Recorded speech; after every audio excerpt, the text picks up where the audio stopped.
Boom. What's up, everybody? Happy Hump Day Wednesday. Hope you guys all having a great week. The last part of that intro where it says we are honored to have you join us tonight is meant sincerely. We appreciate you guys joining us night in, night out to see our wonderful guest tonight, Dr. DeWolfe Miller, who is an epidemiologist with the University of Hawaii, John A. Burns School of Medicine, also a fellow with the American College of Epidemiology. In other words, he's an expert. In other words, these are the types of people that we should be listening to. I don't know how else to put it. We've all seen Dr. DeWolfe Miller on, yeah, I miss Uncle Charlie too. Shoot him a message, let him know. He's uh, he's working extremely hard. He's working extremely hard. Pops, what's up, Dad? All the way back in Seattle tonight. Left this morning about 11 o'clock and made it home. He's back at home tonight in Seattle, Washington. It was a nice visit. Too short, but as they say, a hui ho, my pops, a hui ho. So I mean, I don't know if you guys watched the governor's press conference today. How many of you watched that dog and pony show? I mean, we're gonna save a lot of this discussion for Dr. Miller. Uh, Again, you've seen him on the news. You've seen him on.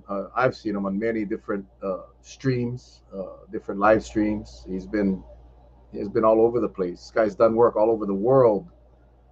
He's a researcher. He has numerous papers that have been published. I mean, this guy is sharp as a tack, and yet and I don't know what he's going to say tonight. I can only assume. I saw him on the news the other yesterday. In fact, it was last night, talking about that we must be cautious, and that was before the numbers came out today.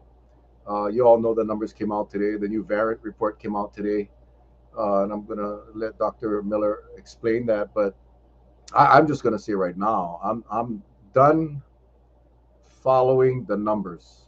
I'm just, you know, the fine print, right? The devil is in the details, right?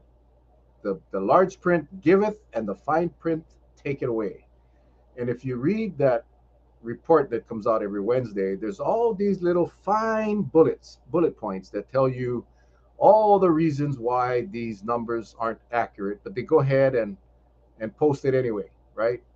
And then they come out with these explanations of why these numbers are so high. So I'm not going to deal with numbers no more. And I don't know what Dr. Miller will say tonight, but I'm just not going to deal with it. I really don't care what they tell us the numbers are. But what I do care about and what I am concerned about are the positivity rates for each island, for each county. And again, I asked Dr. Miller to bring slides, or if he wanted to, so we can share his work. But the number, um, yeah, Tyson, he stopped following the numbers a long time ago. I mean, when they were coming out every day, we had somewhat we could gauge, right? We could gauge how it was spreading in our communities somewhat. But now with the weekly report, only to um, tell us why they're not accurate, it's useless to us. It's useless to us. Yes, Selena, it was nice to see Dr. Char and Dr. Kimball state and repeat that we are still in a pandemic. Again, a lot of these things we're going to cover with Dr. Miller. Fauci came out today and says we're done with the pandemic. Now, I stayed out of the debates with Fauci because you got people that love him, you got people that hate him. It's all political. And I cannot stand that. This isn't a political issue. This is a public health issue. So I stayed out of the Fauci debates. It's you got haters will hate, and trust me, I know that, right? I mean, I shared with you a little bit of that on Monday night. We have haters that just wait for you to say something so they can come back and crush you. So I let those guys do that with Fauci. But today, when he came out and said that we are no longer in a pandemic, I honestly don't know what the hell he's thinking. Dr. Miskovich was just on KITV tonight at 6:30. I don't know, many of you may have saw him, and he explained the difference between endemic and pandemic, and it is quite clear. George White just says in a variant report just released shows a BA2-2.12 and the BA2.12.1, which is a new one, have been detected a month and 2 months ago, respectively, 44 cases total. So, yeah, the variants are coming. It's not going to stop. But so Fauci starts it off, right? He kicks it off this morning and he says that we are no longer in a pandemic. And then our governor and his little cast of characters come up, kind of agree and say, we're no longer pandemic. We're no longer in an emergency and blah blah blah. Dr. Kimball and Dr.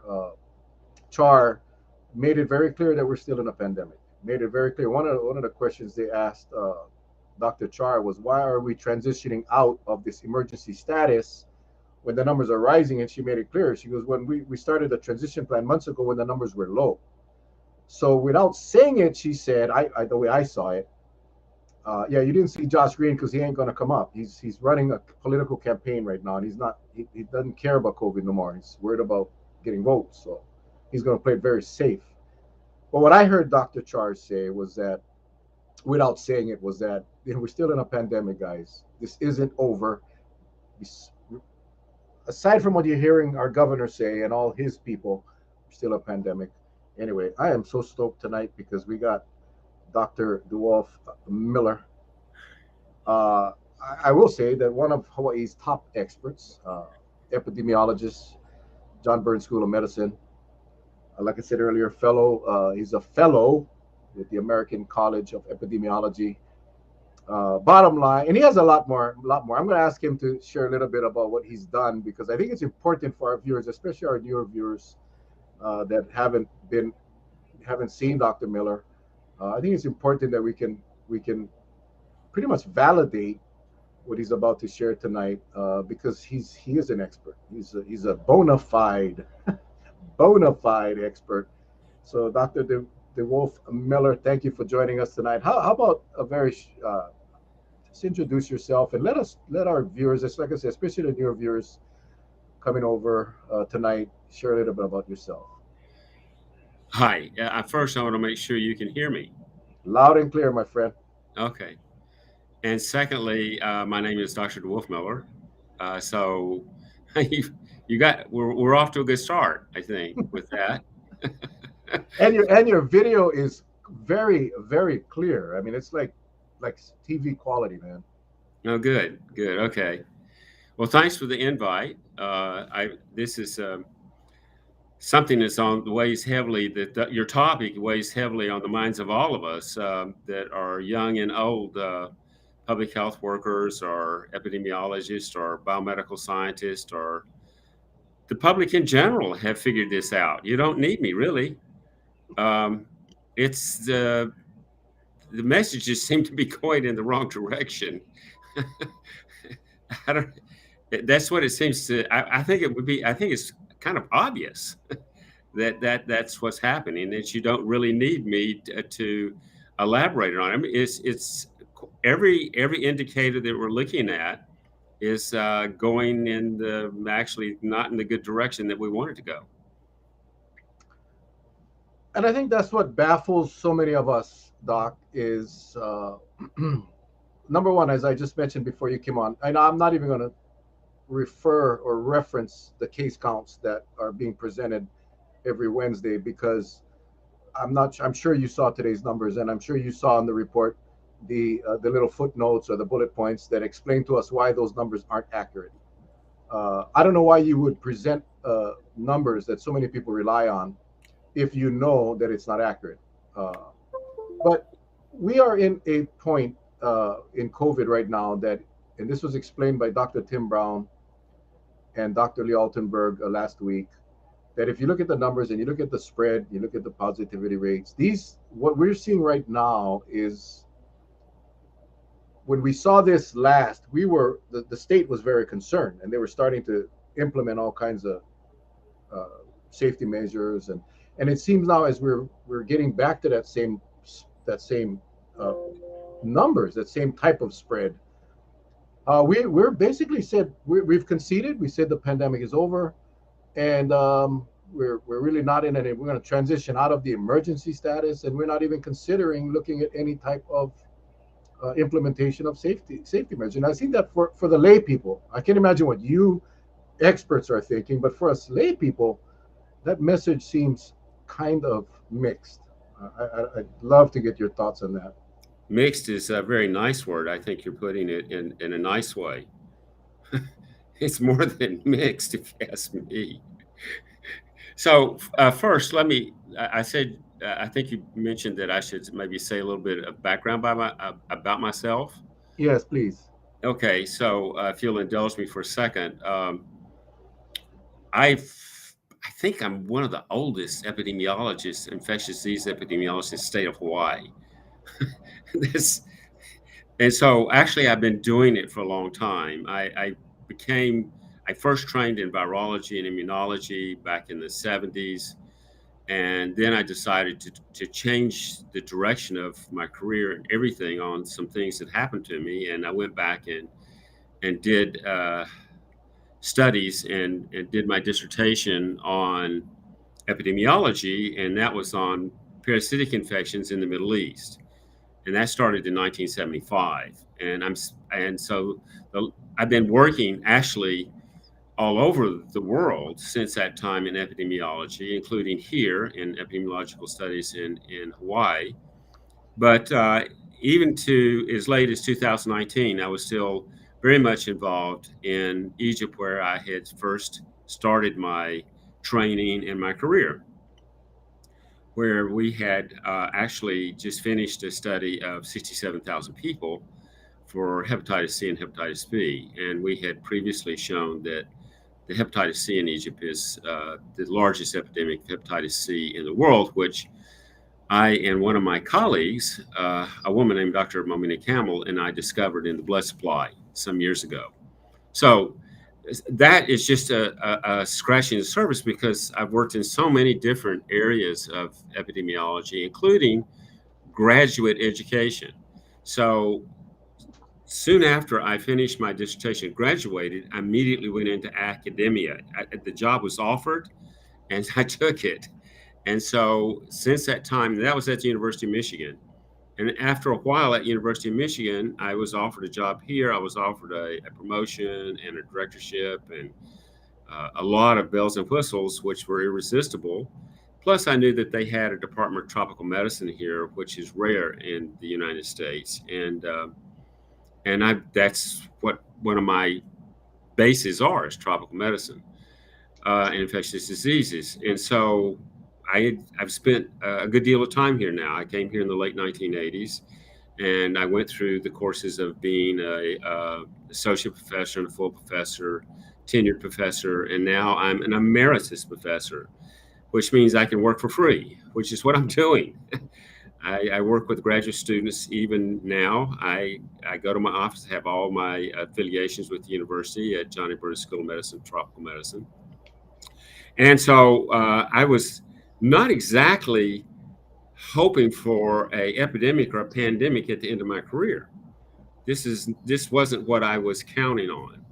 And so, but let me just say that as an academic, we don't. I personally do research. I don't make public health policy.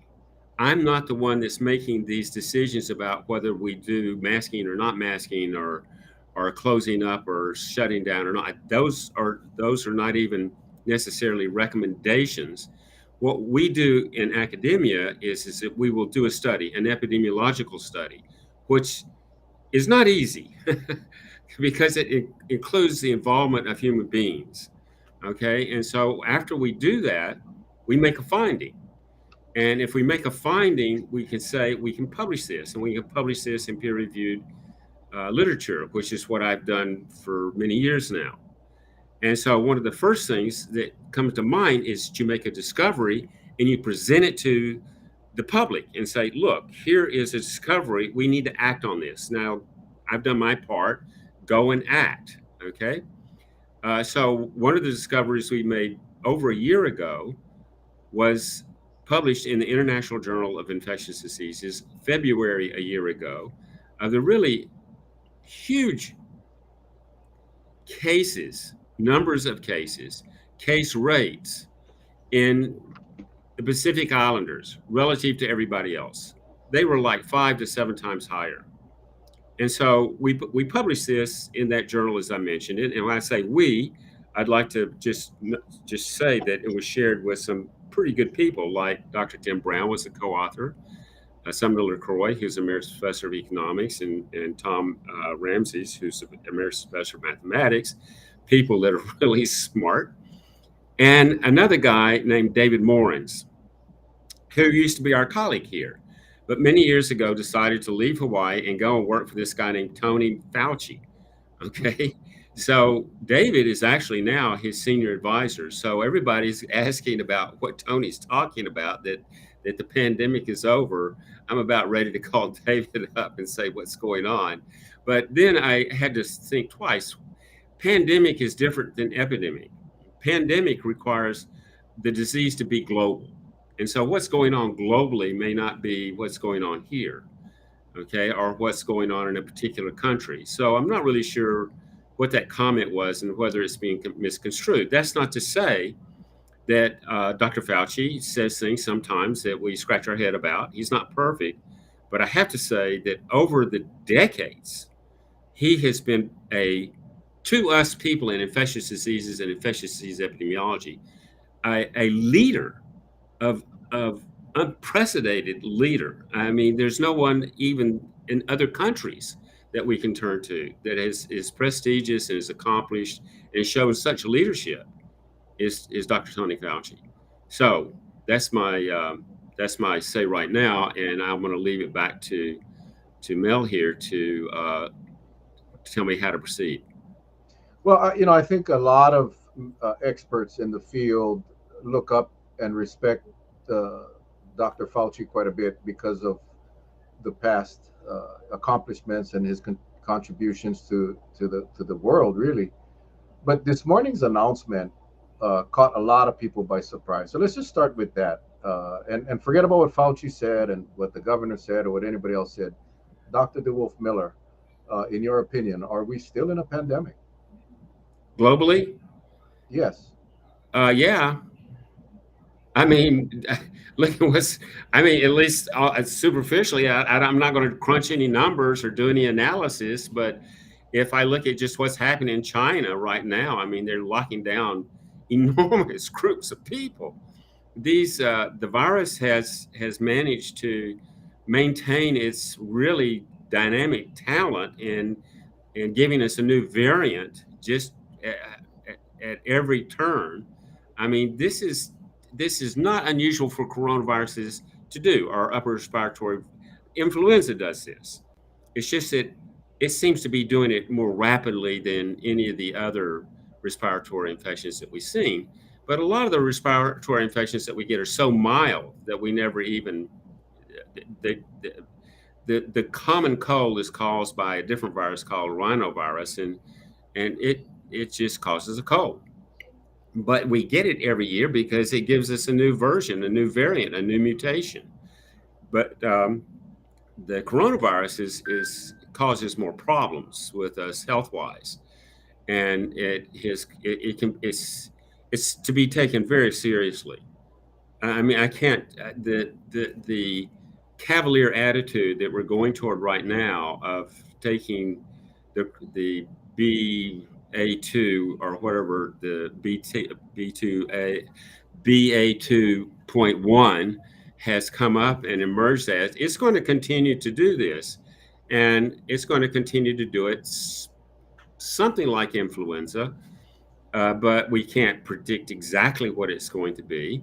The thing is that we do have some ammunition, and that is these talented pharmaceuticals that can produce rapidly, and it's what they do with influenza, a new updated vaccine to direct against it. And that is a great tool. And it's still a great tool. That the tool, I've gotten 4 shots now. I like it so much I have 4 shots. I couldn't wait to get the fourth one. Doc, you have studied around the world. You have done your work around the world. You mentioned Egypt. You mentioned hepatitis.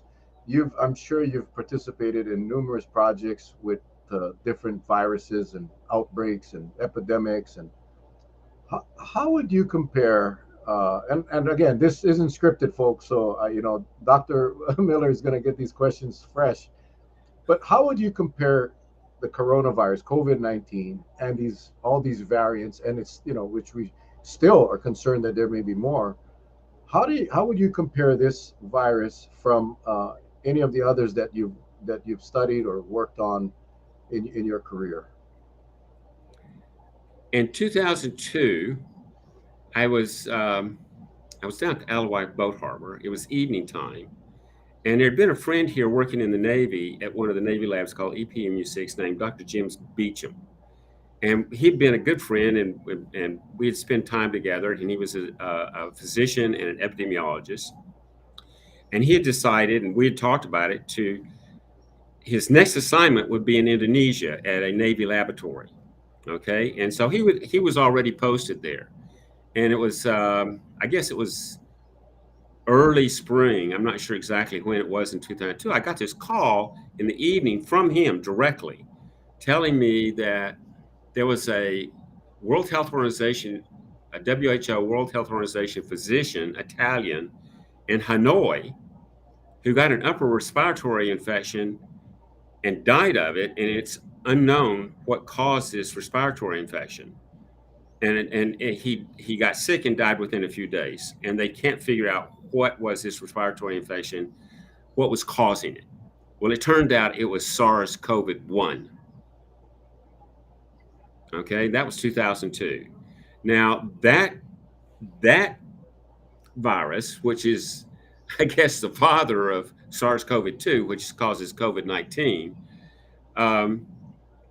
was so virulent and had no asymptomatic period, like this virus does, that we were able to stop it in a similar way that we stopped smallpox. Because of the characteristics of the virus, we could put things into play quicker. We never had a case here in Hawaii of SARS-CoV-1. So this virus then said, well, SARS-CoV-1, the coronaviruses got together and had a faculty meeting or something, and among bats who don't physically distance. So it's a great group to hang out with if you're a coronavirus. Decided that, well, let's change our genomic material, the genetic material in our virus, not to be so virulent and to have an asymptomatic period. Maybe we'll get a little further with that. Well, it did, and it worked. And of course, this is just nature's roll of the dice. I try to explain that the genetic material in the virus is like a slot machine with 4 different fruits, like a lemon and an orange and an apple and a grapefruit. And every time you pull that wheel, it's just making a new genetic variation. And it does this with every infection. I think maybe probably 20% of the new viruses that are made in an infected person are dead on arrival. They're such terrible mutations they don't even survive. And so this is the virus's game plan, is part of nature's plan, because, by the way, I hate to bring this up, but we human beings have been mutating. Mel doesn't look like me at all. Okay. Fortunately, neither one of us are very virulent, especially at the age we're in. Okay. I'm way past being virulent.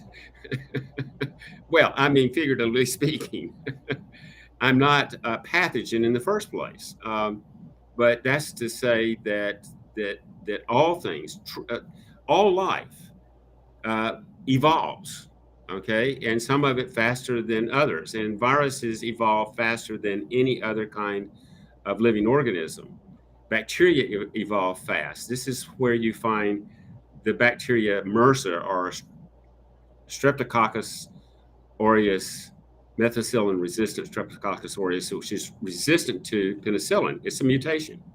And of course, now we have other drugs to treat people that have MRSA or MRSA, because we have a lot of that here in Hawaii. We did a big study on that a few years ago. And it's very prevalent. But if you catch that, so this is a message. If you get even a minor scratch here in Hawaii, we're in the tropics, and these organisms like staph and strep are very common. And if you don't clean it right away, that can be infected, and you can get in trouble. So I try to tell people, if you fall into the alloy accidentally or not, if you just shower off and you clean your cuts and you put some, that's really important. I noticed just as an aside, Mel, that your borders around the window here are blue and yellow. Yeah, did you notice that? I did. Yeah, even my background, if I switch the format, it's blue and yellow, man. I was driving down a street over on the other side of the island here in Oahu, just a neighborhood, and they had those colors wrapped around their mailboxes. Yeah, it's just kind of a tribute, I guess. You know. Man, I'll tell you, I was ready to go. I mean, my wife, I was ready to go. I have a niece in Poland. I was ready to go over there. Yeah, yeah, yeah. It's like Digress. I just hope a this tough. is giving you some idea of the fact that the virus is changing, and it's a way in which it can maintain its transmission and not actually completely wipe out its host. Okay, which are people and other animals. This virus is also getting mutants and variants from other animals that it infects. So, what I'm hearing is that some of the really bad viruses, like you mentioned, SARS-CoV-1, people got sick. There was no um, there were no period of time that Everybody there that was. got it got sick. Yeah, so you could isolate and treat immediately. With COVID-19, because you have so many people that are infected that are asymptomatic or mildly symptomatic, they are able to spread this virus in communities because it's very hard to detect, making this Well, a you can't very, see the virus, very. can you?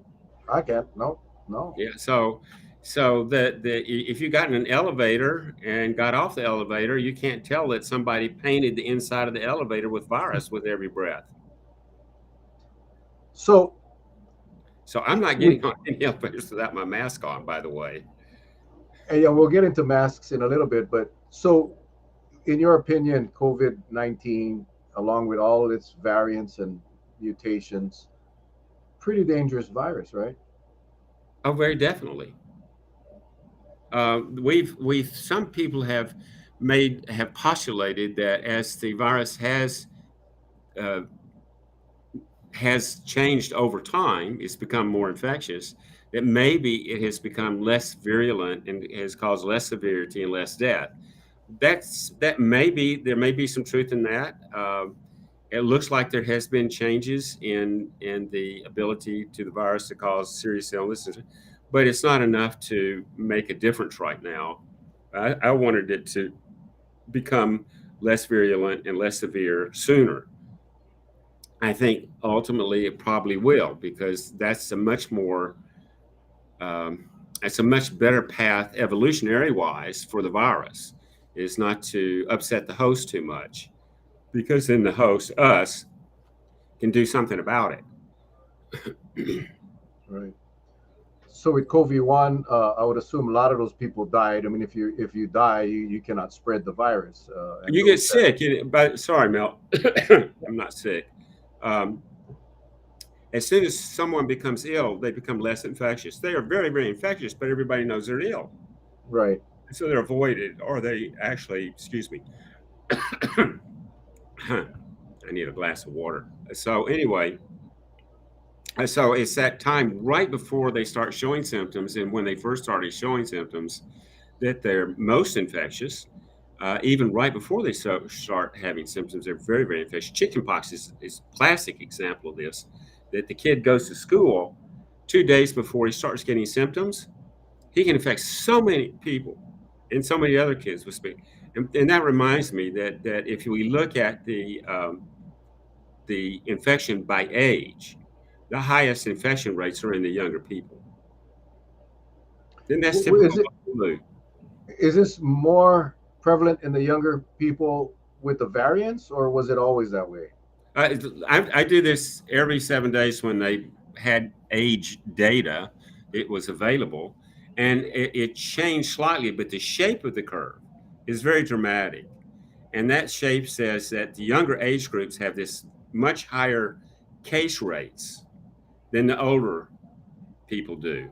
However, the older people have much higher rates of hospitalization, severity, um, being having severe cases in the hospital, being in ICU and dying than the children by far. So one graph of infection would have the children and the younger age groups at much higher levels. It's just like the graphs go like this. Right. If you could visualize that. Yeah.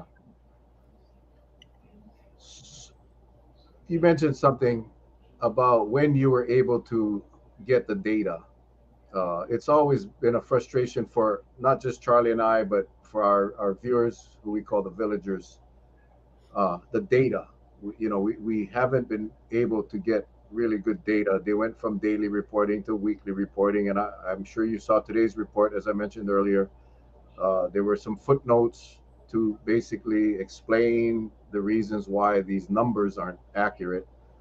So that's for the case numbers. Then you got the positivity rate, which is where I'm focusing on because, and I would love to have you explain the importance of paying attention to positivity rates because that really tells us that the virus in our communities today, and I saw the rate today, it's obviously higher than it was last week, which means Right. there's more virus, there's more Right. transmission because Right. more people are positive. I'd Right. love to get your take on that.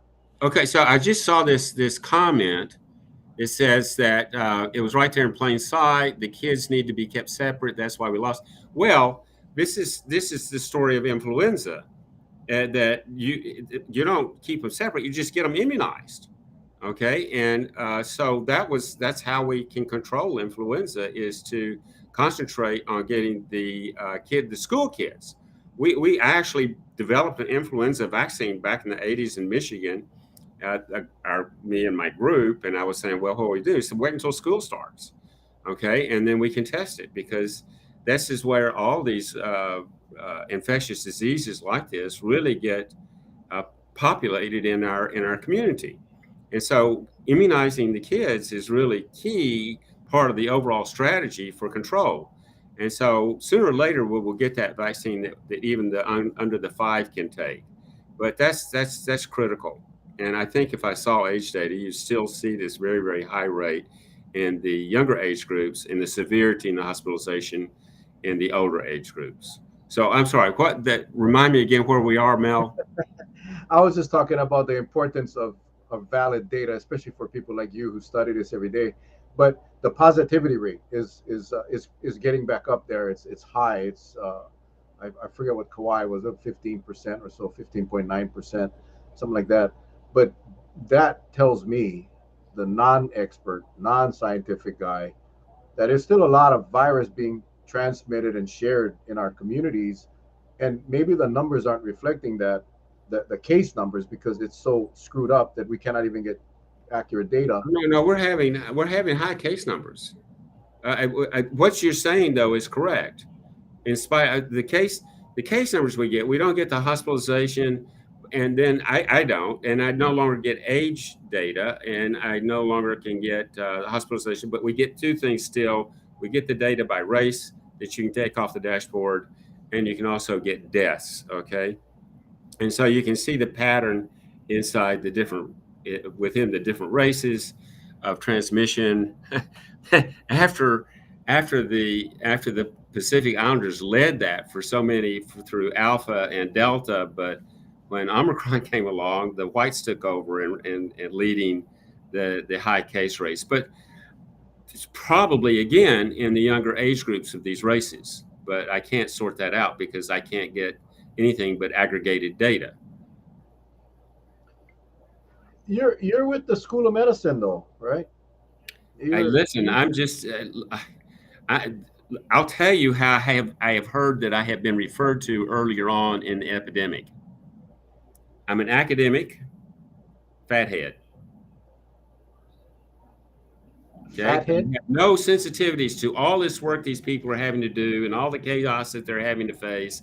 All I do is just criticize everybody. I don't. I've never criticized anybody that I know of, at least in public. Okay, I'm frustrated about not being able to help more, and I've tried to do the best I can to give every opportunity of my time that was asked for. I've given it willingly, and even tried to give more actually to the extent that I can. I mean, others do a better job at this than I do, but I haven't hesitated to try to help in any way I can. I worked very hard after we discovered this very high rates in the Pacific Islanders with the Pacific Islander community leaders, and I've developed uh, some good connections. I think some good. Uh, some good collaboration with, some good connections with, some good aloha with Native Hawaiian groups, which has been invaluable to me to see things. And so I'm trying to, even on the side, do things like do the research, publish the papers, do other analysis, try to make people aware. But it's limited to what we can do. We do have a really good thing over in the Department of Health, the Department of Tropical Medicine. I'm sorry, is that, and I think you've had them around, or you know about him, is Dr. Axel Laird, who's made a vaccine, and we're growing a reference strain of the virus in the laboratories there to test the vaccine, and it's tested very, very good. And we just need someone to step up to help him with. He's already been tested in mice and in the in monkeys, in the rhesus macaques, or I think it's another kind of monkey, and it's tests very, very good. And this is a vaccine that you do not need dry ice or ice of any kind. You can put it in your back pocket and take it anywhere in the world. So this is the vaccine for the rest of the world. I call it the the vaccine from Hawaii with aloha. But he needs this extra bump to get it safety trials, to get safety trials, and then to actually test it. We'll probably test it. It'd be easy to test in West Africa. We have very good connections. He does, and other colleagues of mine do have really good connections in West Africa as well. We could test it, but I mean, where there's plenty of transmission going on, but we can't seem to get the people interested that can step up, that have the the resources, and they're well off enough to step up and help him do that. He's fabulous, fabulous faculty member, teacher, researcher, everything you'd want. Oh, that's a shame. That's a shame. I mean, I think a lot of people have just, and again, Tim Brown says it so well. He says, living with COVID doesn't mean ignoring it. It doesn't mean pretending that it doesn't exist. Yeah, we all got to live with COVID, but we also got to protect ourselves and make sure, we don't lose people unnecessarily. Oh, you just said something. It's really important. We got to protect ourselves so that we don't get the virus to somebody else. Right. That's the whole point of vaccination. It's not really to protect you. It does, but it really keeps you from giving the virus to somebody else. This is what Tim Brown reminded me of the other day, that it's a collective effort. We have to do it together. Sorry, Right. Mel, I didn't mean to. No, I'm no, sorry. no, no. That If I that is don't get this exactly thought right. off my head, I'm so autistic. If I don't get this thought off my head, I'll lose it. And that's fine, Doc. This is your hour, man. We wanna get as much info from you as possible. So I just want to, because this is a great segue into the vaccine, was that SARS-CoV-1, as you talked about, right? People get sick, you treat them, but you could isolate. You knew who had it, right? With COVID-2, we don't.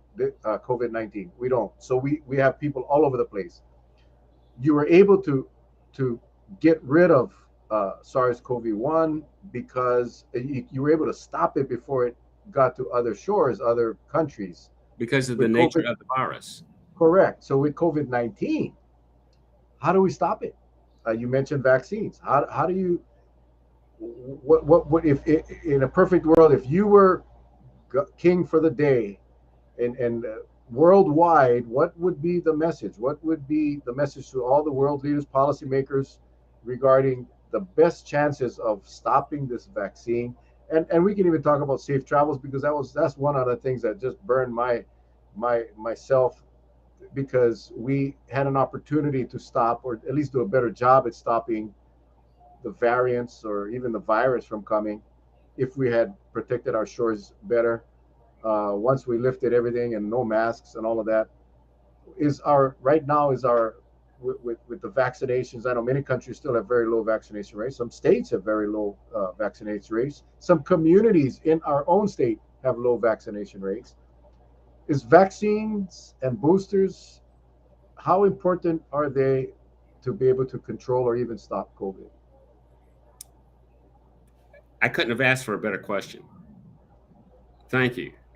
So, because that's what this is what we I've been teaching for 40 years to graduate students in epidemiology. When it comes to infectious diseases, we have a few things that we are weapons against them. And the one that was the first one that was invented back in the 1700s. And it worked so well that it eradicated smallpox. Today, we do not have smallpox on the planet. Maybe in some, I mean, as a infection in people, it does not exist. It was eradicated by a vaccine. We're very close to doing this with polio. The Rotary people, the Rotary Club, who really started that. I remember this was like 10, 15 years ago. I was in the remote parts of Egypt, way down southern part of the Nile River in villages, in some remote village. And there was just it was supposed to be a clinic. It wasn't really much of anything but just a mud brick building and a table. And it was a clumped up thing in the corner, not much of anything else in the room. And I just went over and shook it out and it said Rotary. I said, wow, they've been here, and then I go back to Cairo and somebody's knocking on my door and it's a young woman saying, in Arabic, of course, have you had your polio vaccine? I said, you're here to ask me that? That's wonderful. I wanted, I wanted to give her, I went back to the kitchen to find something to give her to thank her for doing. Of course, I've already had my polio shot. I think I lined up as one of the first Salk vaccine. Okay, Jonas Salk. So he was from the University of Michigan. That's where my first faculty appointment was. I think I might have been in his office, but having taken his vaccine, it made me sore. But I was even as a kid, I was so happy to get that vaccine. I was so terrified by it. But I mean, this was the initial. There were two things in public health that emerged a century ago. One was better water and sanitation, and the other one was vaccination. It's such a powerful tool to control outbreaks and epidemics and pandemics. Now, some infectious diseases you have to control them with other measures, but when you have an opportunity to use the vaccine, use it. I mean, they have proven again and again for so many things to have made our communities and our current civilization so much easier to live in. You don't, if you had grown up with my grandparents, they lost children. Just for the common diseases. These things, people don't realize what happened in the past and can't see it. Or you go to some country that doesn't have it and you see all this childhood mortality and morbidity.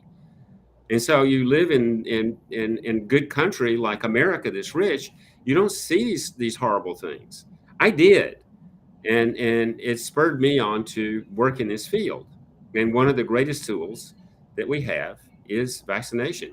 Now we have other tools here that we need to also use and continue to use, especially right now with these these increasing.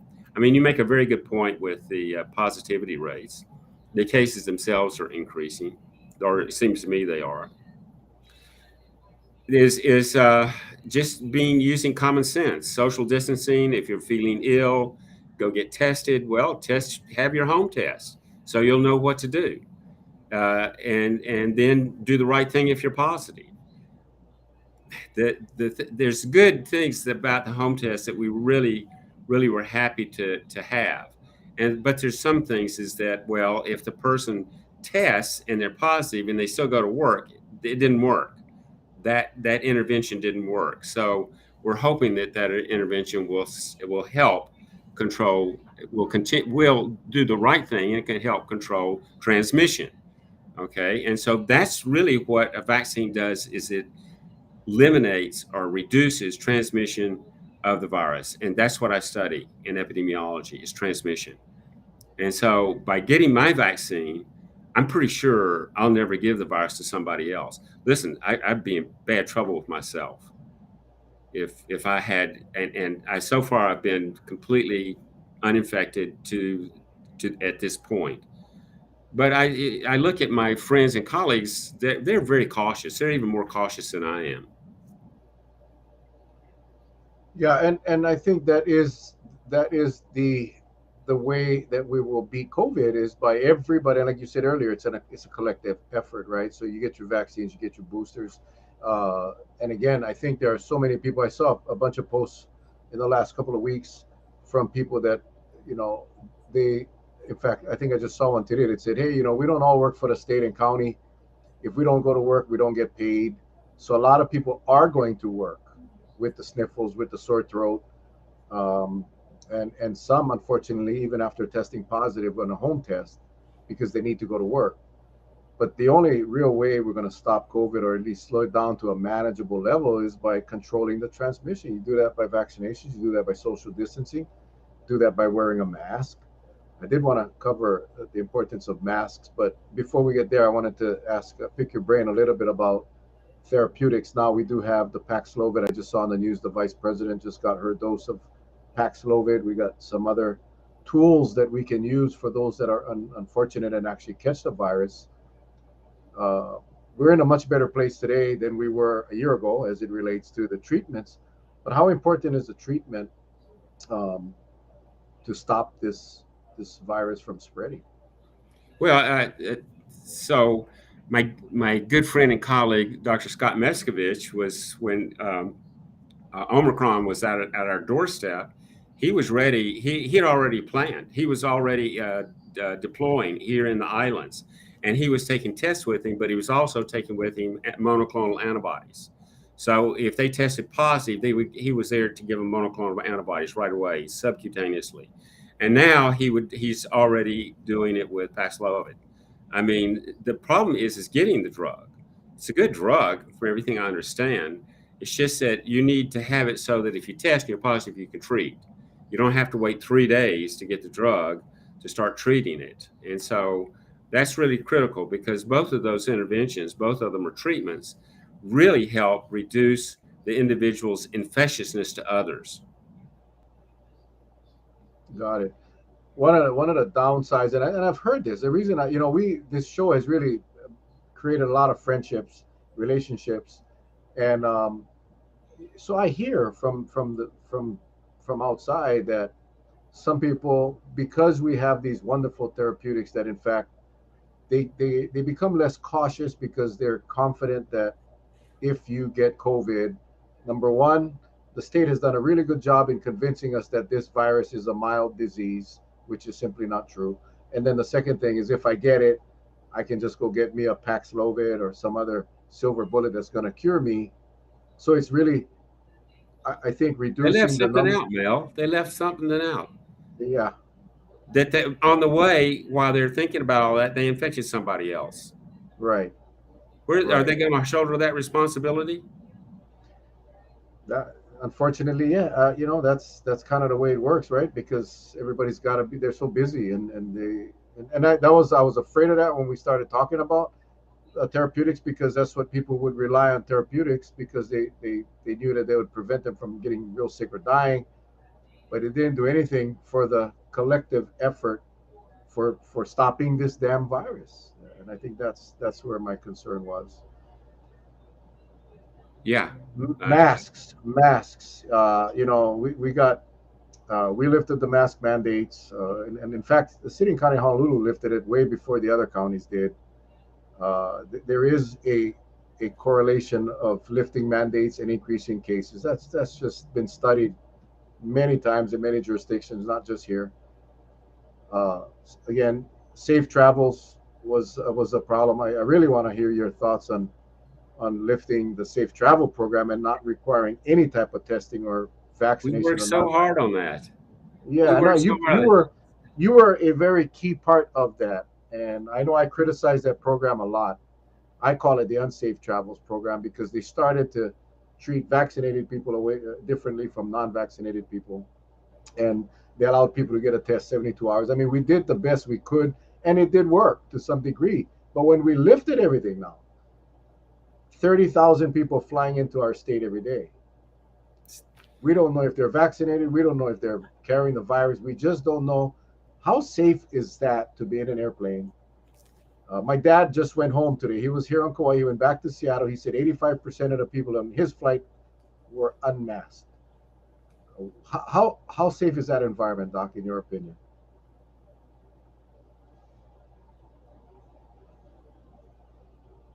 It's unsafe, especially you said your father. Yeah, my dad. He's not younger than you are, right? No, we celebrated his 86th birthday this week here on Kauai. And he's on an airplane. Yes. Well, I'm He sure he's been vaccinated, and he's got him. He's going to be wearing a mask on the plane the whole time. But he had N95s. yeah, I know.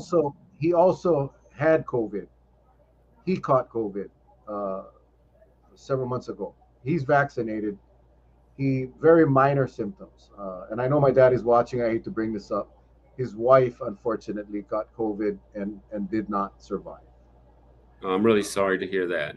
Yeah, and that's kind of why we continue to push this information out to the people, because we don't want to see people have to go through that. And it just baffles me, Doc, when I listen to the if I wasn't paying attention for the last more than 2 years now to people like yourself and all the wonderful doctors we've had on the show, if I didn't pay attention to that and I just relied on what I watched today on the news or in the governor's press conference, I would be inclined to not be so cautious. And because for a while now, this is just my opinion, or I'm a layperson, it just appeared to me that the state's messaging uh, was yeah, they were pushing vaccines and all of that, but they were also pushing the opening of industry and opening of businesses and trying to convince people that it was safe to go out and hang out again, and that you could go to bars and you didn't have to wear a mask, and you didn't have to worry about social distancing. And I think that created a lot of problems. It created a lot of people thinking that it was safe, that COVID wasn't as big a risk as it is. I'm not sure how you feel about that, but Well, I'm a little bit closer. The general public doesn't have a way to go in and see the ICU, for example, and see people struggling for their life. They just don't have a way to see that. It's not visualized for them. I mean, it doesn't make it up close and personal. It just doesn't. And we have all these wonderful ways to do things for our community that are infrastructure that most people take for, as they should take for granted. Uh, but nevertheless, if you see what this disease has done to so many people that have survived it, even uh, I just it's I know the human cost is the problem, and so I can't stand still and not be involved in it, and try to do what I can and offer what I can to tell people that we're still in a crisis here with this virus. I wish it weren't true. This has also been a little bit of the downside of my profession is bad news and how to deliver it effectively. And so a lot of times we crawl back into our academic offices and just publish it. Just put it out there and just publish it. It's in the peer reviewed literature. It's there for the public to see and to use. We publish it in many different ways. We put it in writing and just try to let the community leaders do the translation to reality, to public health policy, because it's too difficult for us. We know what it is, and so to get down in it like that and to experience it emotionally is something that we've all done, and so that's why we're here, or part of the reason why we're here. I also like to teach and do research without having to actually cope with a lot of the really downside of what epidemics do. But I remember when I started, I changed my field from being a uh, medical biologist, virologist, and immunologist, to go into a field epidemiology because I wanted to be in the field, and I thought maybe, just maybe, I'll do some good. I won't be able to see it because we will show the results and action will be taken. And I won't see all these people's lives we saved who didn't get infected. This came true for me in the 1990s when we discovered the hepatitis C epidemic in the blood supply in Egypt with a woman colleague, Dr. Momina Campbell, and I. And what we did, there's 300,000 transfusions a year in that country, in Cairo alone. And we got that published in the Lancet, who took it. She took that article to the parliament and said, you have to mandate screening of the blood supply. And they did. And it just prevented thousands of people from getting infected. Thousands. Oh, I didn't even try to calculate it or do a model on it. We just said we did the right thing. Well, Doc, and I know a lot of the villagers may have not been around 2 years ago in this thing, but I have, and I've seen you in so many different roles, working with the government, working with private organizations, watching you on so many different live streams and Zoom presentations, as well as of course, our local news. I'm glad they're starting to bring you up more now. So yeah, you have definitely saved a ton of lives here in Hawaii, I believe. I didn't No, mean it. No, wait. Please, please. I didn't mean it in that vein at I all. want, it's like a No. lifeguard, Doc. No. It's like a lifeguard. A lifeguard sits in his tower, right? Or she sits in her tower. And every year they submit a report to the county or the state, and they say, hey, we had 742 saves. We saved 742 people. What they cannot count are the number of saves they had, lives that they saved because they told someone, hey, don't go in the water. Hey, the water's rough, there's a rip, do not go in the water. Those aren't counted. And that's what I'm trying to say. I'm not trying to I blow thank smoke those up your guys every calling. time I'm down at the boat harbor. I see this water safety going. I go in and I thank them every time I see them. Yeah. I And do that. that's kind They of know me. this bunch of medical experts that we have, and I am so proud to know each and every one of you. I won't name them because our villagers know who they are, and they've been on our show time and time again.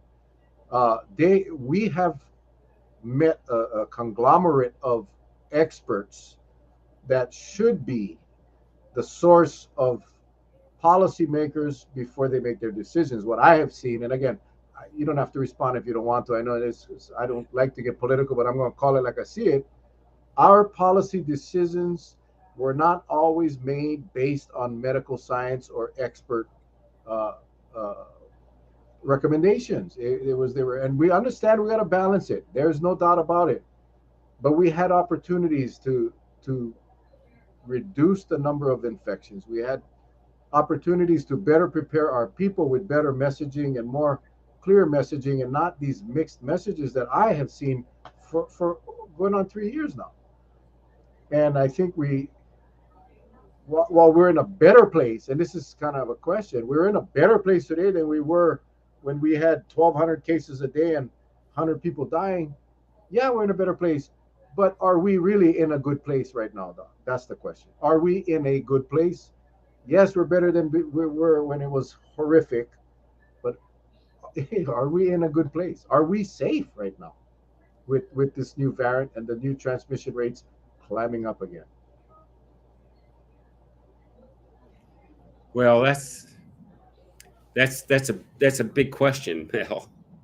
And of course, academically, It's easy to say. I would like to see that we do not throw caution to the wind. That we proceed and go forward in the most possible safe way that we can, and minimize transmission as much as we can, and keep our healthcare infrastructure as unburdened as possible, and to keep the deaths and severity at a minimum. I know because it's a zoonotic virus, it's a virus that lives in animals and humans, that we won't be able to eradicate it like smallpox, but we should get to the point well beyond what we do with influenza. And we're certainly not there yet. And so and this is what most of us have talked about, back late last year, and it was in New England Journal with my mentor speaking on this, the one at the University of Michigan speaking to this issue. about the transition from where we are still to where we might be from the lessons learned from influenza. But that just reminds me, in the coming fall or before it, don't forget to get your flu shot. And I would go up at the medical school every fall in the seminar room in the auditorium and tell everybody, the staff and the faculty and the students, to get their flu shot, because you don't want to give the flu to somebody else. Not because we're really worried about whether you get sick or not. Well, we do worry about that because you need to do your work up here. But the idea of immunization is you don't give it to somebody else. You've really done something good. You've done something good for yourself. You're doing something good for the community. You can't see it. That's the problem. I think if you could see it, if you could see the viruses, it wouldn't be such a hard sell. But it is. It's and it always has been an uphill battle. I mean, there's been fights over this over immunization and public health that go way back in time. I can give you so many stories. So it's not that I didn't know that, or we didn't anticipate that this is going to happen. We do have some good stories here in Hawaii, actually, in spite of the fact that it's not a perfect story. But I hope that people will themselves take the situation. The people here living in Hawaii will take some responsibility and stand up and say, we want to have a safe community, and put pressure on all the people that are around you in a nice way, in some creative way, in some way that actually takes hold and can be part of a message that is an aloha message rather than a message of don't do that and don't do this, but that it has a way of convincing the people around you to take a better path. Now I'm going back to the. I'm going to tell you, I'm going to go back to my office. I I'm not really good at public health messaging. I'm pretty good at what I do in research and teaching, but public health messaging is still a challenge for me, and I think a lot of people. Well, the governor said something today at the press conference, which I thought it just uh, it kind of shocked me when he said that we are I guess we're heading, or we're at a point now where we're going to treat COVID like we do all the many other illnesses that are going around, like the flu, like influenza. And I was surprised that he said that, especially after hearing Char and Kimball really stress the fact that we are not over this, and it's still a pandemic. But To their it's credit, to their credit, and that's why I really really respect what how they said it and what they said. They're true health professionals that basically validated that today, and they've been doing really good things. But after hearing them say that, and then hear the governor say that, we're now we got to basically treat this as we do all the other illnesses. I mean, this will be the last question, Doc. Is COVID-19 like all the other flus and influenzas that we experience here in Hawaii? no, it's not, not yet anyway. And so you make a point that in my circle of colleagues and friends and people I know and work with are all very appalled. I can tell you, they're all very upset about uh, the current policy route that is being taken. I mean, very concerned about it, and I've been talking about it in emails and texts for a couple of weeks now or more. I mean, it's always there in the background. We're always talking, but now there's a lot more anxiousness in everybody's voice and what's going on. Why aren't they paying attention to these increases? This is not the time to take your eye off the ball. That's the message that should being made by our leaders. I mean, at every level, at every level. Now is not the time to take the eye off the ball. I'm concerned, Doc, and I'm not even a doctor. I'm very concerned of our community. I'm very concerned about our kupuna. I'm very concerned about our keiki. I'm concerned about people letting their guards down, and I wish that and I'm not talking lockdowns. I'm not talking about curfews. I'm not talking about none of that.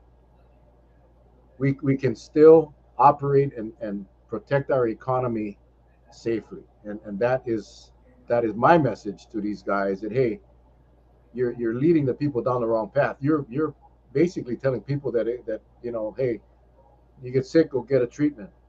But we're not going to disrupt our economy with this COVID-19 anymore. And that was quite disturbing. Anyway, Doc, we got about 5 minutes left. I did want to give you an opportunity to just share your thoughts, give us some words of advice from, gosh, I mean, you're definitely one of the top experts here in the state. Um, what do you want to tell our viewers? The, we're still a little bit short on our vaccination levels. And I know that I'm waiting with anxious anticipation of getting the vaccine for the 5 and under-year-olds. But and I don't know exactly where they are. I can't really tell from the data that's provided who it is and where they are and how to get to them. And I would certainly help if I could. I mean, we saw things over a year ago that we said we need to take the vaccine to those people. Those people you need to take it to. Okay. And then you could, if you did that, you could immunize everybody around them, just like we did with smallpox, called ring immunization. But that hasn't happened yet. And so more aggressive efforts to get more people vaccinated. And of course, there's no one keeping me from wearing a mask. If somebody tells me to take off my mask, I'm not going to do it. That's all there is to it. I can smile under my mask, but I'm going to be very cautious when I'm out and going to that. Everybody at the lab and in the department, of course, is wearing masks all the time. I mean, we have lots of reasons other than just it's lab safety. I mean, there's a lot of protocol there. But I mean, outside that environment and in the community, if you're out by yourself and there's no one to be seen around you, obviously you're going to be pretty safe. I think one of the first questions that was asked to me by the media was physical distance and social distancing. Was that applicable to surfers? I thought, what a question. That applicable. So I said, look, the scuba divers have got to physically and socially distance because you don't want you get a public health message out. It's got to be. You can't just start tweaking it. You just got to make it the same for everybody. And so that was my entry into the public forum on COVID. But I wish everybody the best, and I hope everybody will continue to take the current situation seriously and help others to do the same. That's it, guy. I posted the other day. I had a T-shirt that said, "Man, you don't need a mandate to be Pono. You don't need a mandate. Like you said, Doc. Somebody tells you don't have to wear a mask. That's cool. I'm keeping mine on, and you don't need a mandate to be safe. You don't need a mandate to make sure that you're protecting others. And I think that's the message of the night. It's not about us, yeah. It's about collectively protecting each other. Like you said, Doc, I don't know if I could live with myself if I knew I gave someone COVID that ended up getting very sick or dying, unfortunately. I don't know how I would live with myself, man. And I think that's the message for tonight. Doc, thank you so much. I appreciate your time. I know you're a busy guy. We definitely want to have you back later. We'll see what happens as the time goes on. To our villagers, I appreciate you guys hanging out tonight. Um, Friday night, we'll have Kumu Lena Ala Paval Jardine, the one that just swept the Merry Monarch on Oahu and is back home on Kauai now. So we'll have her on Friday night. It'll be a fun night. It'll be, we won't talk about COVID. It's going to be about hula, culture, and she's going to share with us her journey on her 10th anniversary as a Kumu to win all the awards at the Merry Monarch. So I hope you guys can join us. Doc, again, thank you. It's my pleasure to be here, Mel. Thank you for asking me. Big mahalo. Aloha. Aloha. And we'll see you guys later. Take care. God